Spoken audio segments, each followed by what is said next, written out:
ओम नमः शिवाय। शिव जी सदा सहाय। ओम नमः शिवाय। गुरु जी सदा सहाय। काल या मृत्यु को जीतकर अमर तत्व प्राप्त करने की 4 योगिक साधनाएं। प्राणायाम।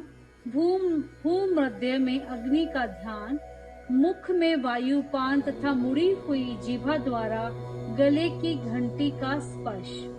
पार्वती बोली, प्रभु यदि आप प्रसन्न हैं तो योगी योगा काश जनित वायु पद को जिस प्रकार प्राप्त होता है वे सब मुझे बताइए। भगवान शिव ने कहा, सुंदरी, पहले मैंने योगियों के हित की कामना से सब कुछ बताया है, जिसके अनुसार योगियों ने काल पर विजय प्राप्त की थी। योगी जिस प्रकार वायु का स्वरूप धारण करता है उसके विषय में भी कहा गया है। इसीलिए योग शक्ति के द्वारा मृत्यु दिवस को जानकर प्राणायाम में तत्पर हो जाएं। ऐसा करने पर आधे मास में ही वह आए हुए काल को जीत लेता है। हृदय में स्थित हुई प्राण वायु सदा अग्नि को उद्दीप्त करने वाली है। उसे अग्नि का सहायक बताया गया है। यह वायु बाहर और भीतर सर्वत्र व्याप्त और महान है। ज्ञान, विज्ञान और उत्साह सबकी प्रवृत्ति वायु से ही होती है। जिसने यहाँ वायु को जीत लिया उसने इस संपूर्ण जगत पर विजय पा ली। साधक को चाहिए कि वह जरा और मृत्यु को जीतने की इच्छा से सदा धारणा में स्थित रहे, क्योंकि योग परायण योगी को भली भांति धारणा और ध्यान में तत्पर रहना चाहिए। जैसे लुहार मुख से धौंकनी और फूंक फूंक कर उस वायु के द्वारा अपने सब कार्य को सिद्ध करता है, उसी प्रकार योगी को प्राणायाम का अभ्यास करना चाहिए। प्राणायाम के समय जिनका ध्यान किया जाता है वे आराध्य देव परमेश्वर सहस्त्रों मस्तक, नेत्र, पैर और हाथों से युक्त हैं तथा समस्त ग्रंथियों को आवृत करके उनसे भी 10 उंगल आगे स्थित हैं। आदि में व्याहित और अंत में शिरो मंत्र सहित गायत्री का 3 बार जप करें और प्राण वायु को रोक के रहें। प्राणों के इस आयाम का नाम प्राणायाम है। चंद्रमा और सूर्य आदि ग्रह जा जाकर लौट आते हैं, परंतु प्राणायाम पूर्वक ध्यान परायण योगी जाने पर आज तक नहीं लौटे हैं, अर्थात मुक्त हो गए हैं। देवी, जो द्विज 100 वर्ष तक तपस्या करके कुशों के अग्रभाव से एक बूंद जल पीता है, वह जिस फल को पाता है वही ब्राह्मणों को एकमात्र धारणा अथवा प्राणायाम के द्वारा मिल जाता है। जो द्विज सवेरे उठकर एक प्राणायाम करता है वह अपने संपूर्ण पाप को शीघ्र ही नष्ट कर देता है और ब्रह्म लोक को जाता है। जो आलस्य रहित हो सदा एकांत में प्राणायाम करता है वह जरा और मृत्यु को जीतकर वायु के समान गतिशील हो आकाश में विचरता है। वह सिद्धों के स्वरूप कांति, मेघा, पराक्रम और शौर्य को प्राप्त कर लेता है।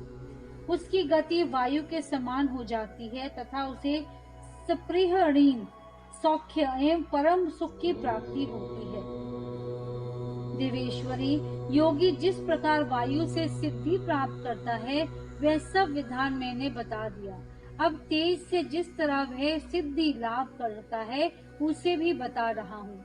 जहाँ दूसरे लोगों की बातचीत का कोलाहल ना पहुँचता हो, ऐसे शांत एकांत स्थान में अपने सुखद आसन पर बैठकर चंद्रमा और सूर्य की कांति से प्रकाशित मध्यवर्ती देश भूमध्य भाग में जो अग्नि का तेज अव्यक्त रूप से प्रकाशित होता है उसे आलस्य रहित योगी दीपक रहित अंधकार पूर्ण स्थान में चिंतन करने पर निश्चय ही देख सकता है। इसमें संशय नहीं है। योगी हाथ की उंगलियों से यत्न पूर्वक दोनों नेत्रों को कुछ कुछ दबाए रखे और उनके तारों को देखता हुआ एकाग्र चित्त से आधे मुहूर्त तक उन्हीं का चिंतन करे। तदंतर अंधकार में भी जो ध्यान करने पर वह उसे ईश्वरीय ज्योति को देख सकता है। वह ज्योति सफेद, लाल, पीली, काली तथा इंद्रधनुष के समान रंग वाली होती है। भौं के बीच में ललाटवर्ती बाल सूर्य के समान तेज वाले उन अग्निदेव का साक्षात्कार करके योगी इच्छा अनुसार रूप धारण करने वाला हो जाता है तथा मनोवांछित शरीर धारण करके क्रीड़ा करता है।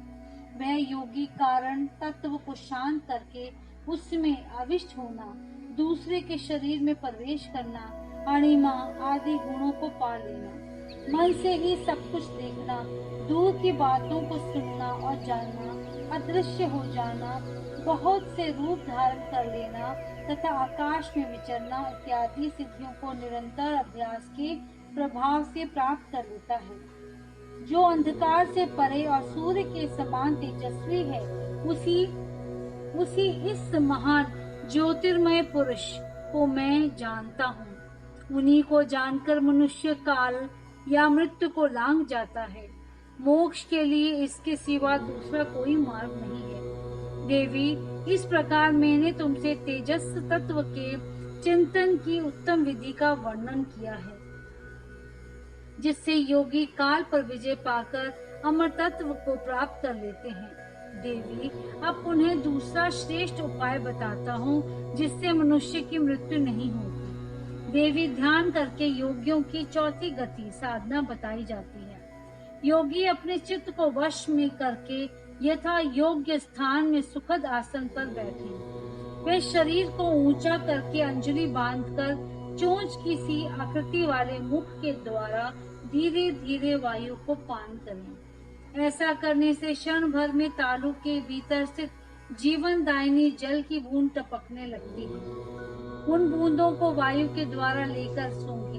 वे शीतल जल अमृत स्वरूप है। जो योगी उसे प्रतिदिन पीता है, वह कभी मृत्यु के अधीन नहीं होता। उसे भूख प्यास नहीं लगती। उसका शरीर दिव्य और तेज महान हो जाता है। वह बल में हाथी और वेग में घोड़े की समानता करता है। उसकी दृष्टि गरुड़ के समान तेज हो जाती है और उसे दूर की भी बातें सुनाई देने लगती हैं।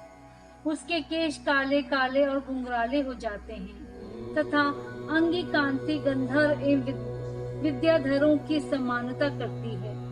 वह मनुष्य देवताओं के वर्षों से 100 वर्ष तक जीवित रहता है तथा अपनी उत्तम बुद्धि के द्वारा बृहस्पति के तुल्य हो जाता है।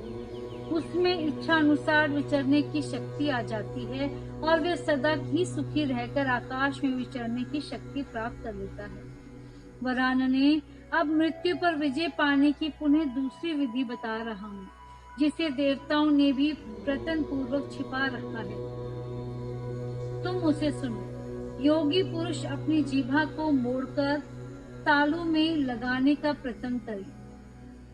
कुछ काल तक ऐसा करने से वह क्रमश लंबी होकर गले की घंटी तक पहुंच जाती है। तदंतर जब जीभा से गले की घंटी सटकती है, तब शीतल सुधा का स्त्राव करती है। उस सुधा को जो योगी सदा पीता है, वह अमर तत्व को प्राप्त होता है।